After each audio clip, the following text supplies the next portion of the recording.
வண்டி வந்து பல்சர் வந்து 150. இப்போ இதில் என்ன ப்ராப்ளம் அப்படின்னு பார்த்தீங்கன்னா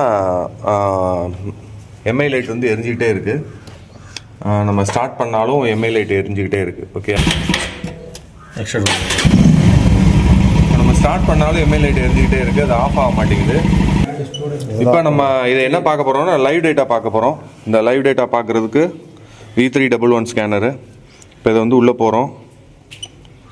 நிறைய பேருக்கு இன்னும் வந்து அந்த லைவ் டேட்டா பார்க்குறதுக்கு தெரியல. அதனால் தயவுசெய்து கொஞ்சம் தெரியாதவங்க இந்த வீடியோ பதிவை தெளிவாக பாருங்கள். இப்போ நம்ம வந்து உள்ளே போனோன்னா எம்ஐ லைட் எரிஞ்சுன்னா மேலே ஆன் அப்படின்ற சிம்பிள் வந்து காமிக்கும். இதில் வேறு என்னென்னலாம் இருக்குன்னா டிடிசி இதில் வந்து ஒரு கிளியர் கோடு, அதாவது டிடிசி இன் ECU அப்படின்னா ஃபால்ட் இருக்கா அப்படின்னு பார்த்தா 1 இருக்குது அப்படின்னு சொல்லி வருது. ஓகேங்களா, இப்போ நம்ம வந்து உள்ளே போகிறோம். உள்ளே போயிட்டு ரீட் கோட்ஸ் உள்ளே போனோம்னா நம்மளுக்கு P0107 அப்படின்ற எரர் கோடு.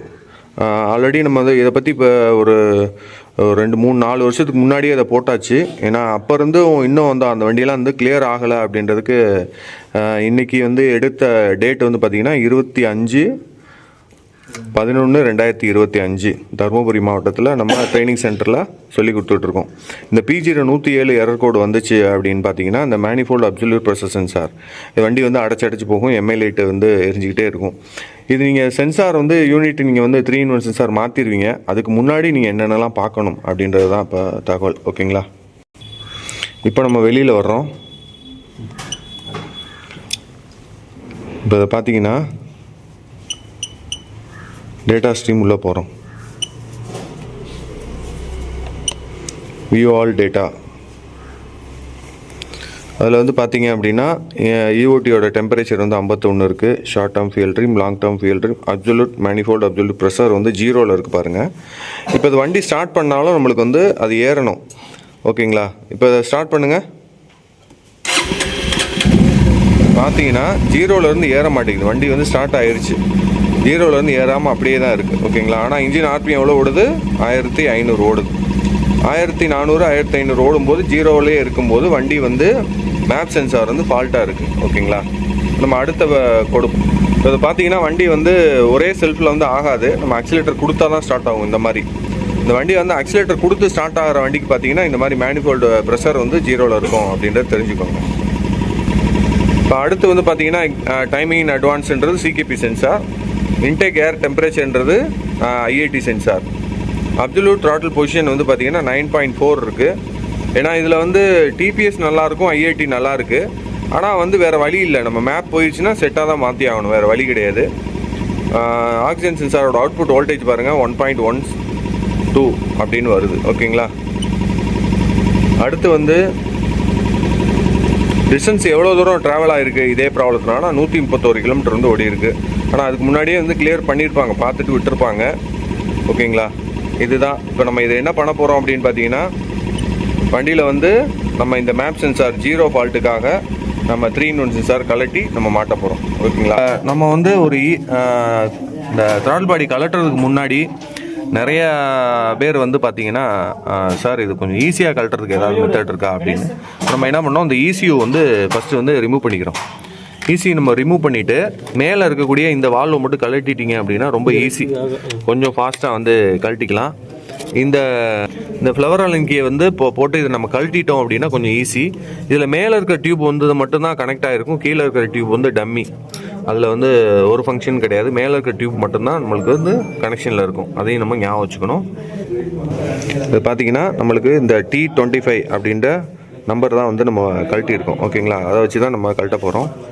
இப்போ அதை வச்சு நம்ம வந்து அந்த ஃப்ளவர் போல்ட்டை வந்து கழட்டுறாங்க.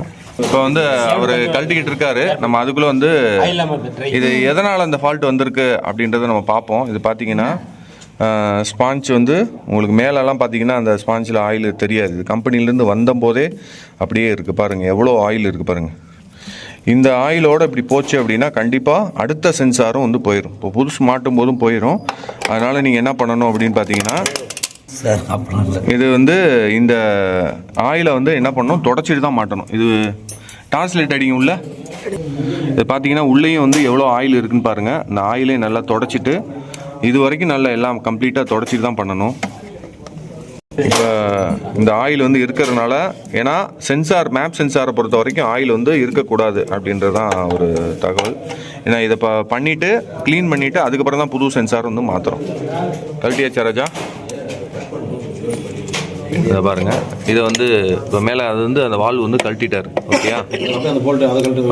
இதுதான் அந்த வால்வு. அதுக்குள்ளே ஒரு ரப்பர் ஒன்று இருக்கும். அந்த கீழே அந்த த்ராட்டில் பாடிக்குள்ளே அதில் ஒரு ரப்பர் இருக்கும், பார்த்துக்கோங்க. டார்ச் லைட் உள்ளே காமிப்பா, உள்ளே காமி. அந்த ரப்பர் உள்ளே இருக்கா? அந்த ரப்பரும் வந்து ரொம்ப முக்கியம். அதே மாதிரி இந்த 2 போல்ட்டை கழட்டிட்டு, ஏர் ஃபில்டர் போல்ட்டை கழட்டிட்டா இன்னும் கொஞ்சம் ஃப்ரீயாக இருக்கும்.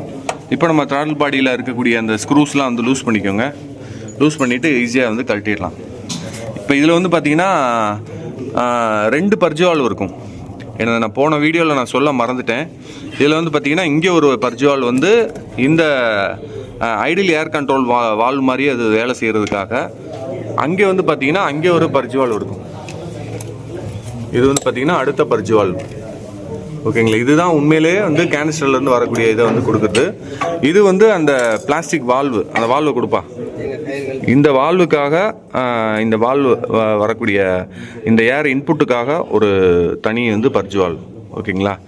இதுக்கு வந்து எப்போ நம்மளுக்கு வந்து மெயின் வந்து வந்துக்கிட்டே இருக்கும், எர்த்து எப்போ வருது அப்படின்றதெல்லாம் நம்ம வந்து பார்க்க போகிறோம். இப்போ இது என்ன சொல்கிறாங்கன்னா, சார் இது அடைச்சிருக்கு சார் அப்படின்னு. இது அடைச்சாலும் ப்ராப்ளம் இல்லை, இது வந்து சும்மா டம்மி தான். இது நீங்கள் காற்று ஊதுனீங்கனாலும் இது வெளியே வராது. மேலே உள்ளது மட்டும்தான் ஃபங்க்ஷன். இதில் குழவி கூடு கட்டினாலும் சரி, இல்லை என்ன பண்ணாலும் சரி, இதை பற்றி கவலைப்படாதீங்க. மேலே இருக்கிறது மட்டும்தான் நம்மளுக்கு ஃபங்க்ஷன். இது மேலேக்கும் இதுக்கும் மட்டும்தான் ஃபங்க்ஷன். ஓகேயா? இப்போ இந்த பர்ஜ் வால்வு வந்து பார்த்தீங்க அப்படின்னா, இங்கே ஏர் ஃபில்டர்லேருந்து சுத்தமான காற்றை வந்து எடுத்து ஃபில்டர் பண்ணி இந்த வால்வு மூலிமா இது வழியாக வந்து நம்ம இந்த வால்வில் வந்து மேலே போய் மேலே போய் இங்கே வருது. ஓகேங்களா? இதுதான் இதோட விஷயம். இது ஒரு சிலருக்கு வந்து தெரியும், தெரியாத நண்பர்களுக்காக இந்த ஒரு வீடியோ பதிவு. இந்த டியூப்பு கீழே வரக்கூடிய இந்த டியூப் வந்து பார்த்தீங்க, லைட்டு கீழே அடிங்க, இந்த பர்ஜ் வால்வுலேருந்து வரக்கூடிய லைனு அப்படின்றத தெரிஞ்சுக்கோங்க. அதுக்கு அடுத்து இன்னொரு லைன் வந்து கேனிஸ்டர்லேருந்து வரக்கூடிய லைன். ஓகேயா? ஓகே, இப்போ நீங்கள் இதெல்லாம் ரூட்டிங்லாம் பார்த்து வச்சுக்கோங்க, உங்களுக்கு அது வந்து யூஸ் ஆகும். இந்த பர்ஜ் வால் இங்கே ஒரு வால்வு இருக்குன்னு சொன்னேன்ல, அந்த பர்ஜ் வாலில் வந்து நம்மளுக்கு வந்து ப்ரௌனில் ஒயிட்டு, இது வந்து ஒயிட்டில் ப்ளூ. இப்போ நம்ம வந்து இந்த ப்ரௌனில் இதை வந்து நம்ம ப்ரௌனில் ஒயிட்டாக பாது. இது ப்ரௌனு எல்லோவா? ஓகே, அதில் வந்து நம்ம வருதான்னு பார்ப்போம். லைன் சாவி ஆனில் இருக்குது. இப்போ நம்ம வந்து சாவி வந்து ஆனில் இருக்குது, நம்மளுக்கு வந்து லைன் வருது. ஓகேயா? அதே மாதிரி அந்த வால்வ்லையும் வருதான்னு பார்த்துக்கோ மெயின். ஓகே, அது எப்பயுமே வரும். சாவி ஆன் பண்ணணும், மெயின் வரும். எர்த்து மட்டும்தான் ECMல இருந்து. அந்த கிளிப்பை வந்து மாற்றினா தான் உனக்கு வந்து லைன் வந்து வராமல் இருக்கும். வரல, இப்படி தான் நீ பார்க்கணும். அது பார்க்குறது ரிட்டர்ன் வரக்கூடிய வோல்ட் லைட்டாக வரும். ஆனால் நம்ம இப்படி தான் கிளிப்பை வந்து அந்த பக்கம் மாற்றிட்டு தான் இப்படி பார்க்கணும். வருதா? இப்போ நீங்கள் செல்ஃப் போடுங்க, செல்ஃப் போட்டிங்கன்னா வருதான்னு பார்ப்போம். லைட்டை ஆஃப் பண்ணுப்பா. எதுக்கு லைட்டு போடணும், எதுக்கு ஆஃப் பண்ணணும்? லைட்டாக எரியுது பாருங்க, லைட்டாக எரியுது. ஓகேங்களா? லைட்டாக எரிஞ்சிட்டே இருக்கு. ஆமாம், அப்போ வந்து டைரெக்டாக வந்து உங்களுக்கு எர்த்து வந்துக்கிட்டே இருக்குது அப்படின்னு அர்த்தம். ஓகேங்களா? அப்போ ஏர் ஃபில்டர்லேருந்து சுத்தமான காற்று வந்து போய்கிட்டே இருக்கும். இந்த ஒரு வால்வுக்கு மட்டும் ஏர் ஃபில்டர் வந்து சுத்தமான காற்று டைரெக்டாக போயிட்டே இருக்கும். இப்போ நீங்கள் சாவி ஆன் பண்ணோன்னே இந்த கிளிப்பை போட்டுட்டு சாவி ஆன் பண்ணி டிக்குன்னு ஒரு சவுண்டு வருதான்னு மட்டும் பாருங்கள், அதை வச்சு கண்டுபிடிச்சிடலாம். இது என்ன கலர்? அதே ப்ரௌன் ஒயிட் இங்கே வருது. ஒரு க்ரீனில் பிளாக்கா? Green block. ஓகே, இதில் வந்து நீங்கள் இப்போ கிளிப்பை எதில் வச்சுருக்கீங்க? ப்ளஸில் இங்கே வைப்பா, மைனஸில் வைங்க. இது வந்து மெயின். ஓகே, எதில் வச்சுருக்க? லைட்டாக இருக்குது. எர்த்து, அது எர்த்துப்பா, அதை வைக்க, அதை பார்க்காத, அதை எடுத்துங்கிட்டு மாட்டு. அது எப்பயுமே வந்து லூப்பிங்கில் வரக்கூடிய லைன். ஓகே, இதுதான் வந்து நம்மளுக்கு மெயின். ஓகேயா? இது வந்து நீங்கள் கிளிப்பை மாற்றி பார்த்து தான் நீங்கள் வந்து கிளிப்பை மாற்று. இந்த கிளிப்பை இங்கிட்ட மாற்றுங்க, ப்ளஸில் மாற்றிட்டு இப்போ நீ அந்த பக்கம் பார்க்கணும். பச்சையில் பாருங்கள். இப்போ பார்த்தா நம்மளுக்கு லைன் வராது. இது எப்போ நம்மளுக்கு வந்து வரும்ன்றதை பார்க்கணும். லைட்டாக வருதா? அப்போ நீங்கள் என்ன பண்ணுங்கள், இப்போ நம்ம வந்து மாற்றி வைக்கும்போது பார்த்தீங்க அப்படின்னா லைன் வந்து கொஞ்சம் இதாக வருது. இப்போ இந்த பிரைட்டுக்கும் வித்தியாசம் இருக்குது. ஓகேயா, அப்போ பாதி வந்து வருது அப்படின்னு நம்ம தெரிஞ்சுக்கலாம். ஓகே, இப்போ நம்ம த்ராட்டில் பாடி மாற்றினதுக்கப்புறம் எப்படி வருது அப்படின்னு நீங்கள் டெஸ்ட் பண்ணி பார்த்துட்டு எனக்கு வந்து சொல்லுங்கள். அதான் வோல்ட்னா மல்டிமீட்டரில் செக் பண்ணி பார்க்கணும். செக் பண்ண மல்டிமீட்டர் வந்து நம்ம டெஸ்ட் பண்ணுறோம். ஃபஸ்ட்டு வந்து அந்த ப்ரௌனில் ஒயிட்டு வந்து ப்ரௌனில் பிளாக்காப்பா, அந்த வயருக்கு வந்து எவ்வளோ வருது, லைட் ஆன் பண்ணு. 12.5 வோல்ட்டு பேட்டரியோட வோல்ட் அப்படியே வந்துருச்சு. ஓகே, அது இப்போ வயரை மாற்றுங்க. இப்போ க்ரீனில் வந்து மாற்றுறோம். உங்களுக்கு என்ன லைட்டு, ஏன் எரியுது லைட்டு, எவ்வளோ வோல்ட் வருதுன்னு பார்க்க போகிறோம். 2.5 வோல்ட் வந்து வருது. ஓகேங்களா, இந்த 2.5 வோல்ட் வந்து சிக்னலாக வருது அப்படின்றத நம்ம தெரிஞ்சுக்கலாம்.